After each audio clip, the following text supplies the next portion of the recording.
In this video, I'll show you how to change text color in your Microsoft Word. Ensure you subscribe and turn on the bell notification to this channel for lots of educational guides and contents like this.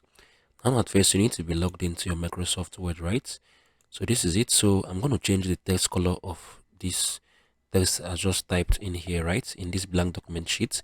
So what you need to do at first, you can type in anything you want to type in into this blank document, right? Then you would hold your mouse, you would right click your mouse, drag it firmly to the very end of this text.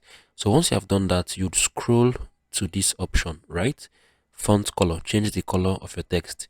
So you'd click on it, you'll be displayed with some selected colors. You can change this text, right?